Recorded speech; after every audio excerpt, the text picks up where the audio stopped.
For over a year now, the administration's been asking, demanding that Bashar al-Assad go. Yet what we see now is continued violence, and in some ways it's getting worse. Yeah, it's getting worse, and what we're seeing is a relentless massacre happening without stop, without any sense that the Assad regime is paying any attention to the diplomatic entreaties, either from the UN, the US, or anybody else. And so what you have now are reports of massacres in town after town, including today and yesterday, where the reports are that the Syrian government and its proxies, these ghost-like militias, there's an Arabic term used for them, going in and literally slaughtering families. And so the military will provide the initial foray and the firing on these villages, and then these sort of militia shock troops go in door by door, massacring women and children. The UN monitors were disallowed into an area in one of the villages. They then were able to visit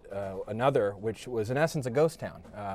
But clearly something very dramatic and bad had happened. Lots of blood, lots of bullet holes, Evidence of graves. Evidence of graves. You know, according to reports of those who are on the ground, smell of burnt flesh. And so the reality is we've got an ongoing massacre from a regime that will not let go of power. And regardless of our rhetoric, they are not going to stop. And they're supported by the Iranians, and the Russians have provided them diplomatic cover.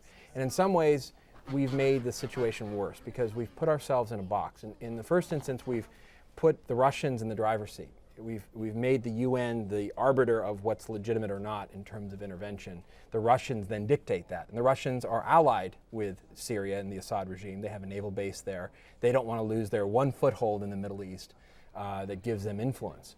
In addition, the Iranians are there. And in some ways, the Iranians now see this as a critical juncture, but we have not necessarily determined how we're going to deal with Syria in the context of Iran. And finally, we've in some ways shortchanged ourselves by saying not only are we unable to affect the situation on the ground, so we're sort of limiting ourselves already, our imagination and what we can do, but we've built into this calculus the question of what's next after Assad. Well, the problem is there is no good answer here, unfortunately, and we are not shaping the environment. Instead, Assad is surviving. He's massacring now, the estimate is over 10,000 people. And we could be seeing the Obama administration presiding over their version of Rwanda or Srebrenica. And, you know, in retrospect, those lack of interventions at those moments look to be foolhardy policies. You know, the Clinton administration should have gone in.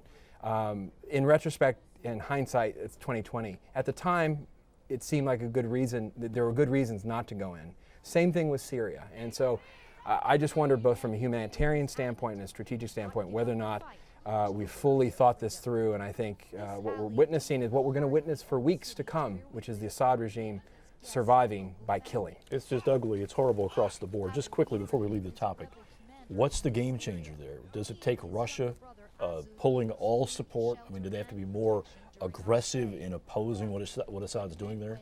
I think that's a game changer if it can happen. There's no sign that that's going to happen. I haven't seen any reports or any signals that Moscow's changing its behavior or its posture. The other potential game changer is if there is some sort of visual that gives additional moral weight to this problem. I think one of the challenges of Syria is the reports and the visuals out have been so sporadic or hard to verify that if there's a UN observer or more objective observer that is able to witness something that is just horrific, maybe that changes the calculus. But it's hard to imagine what's worse than what's already happened. And the visuals we're seeing have been sanitized, clearly. Right.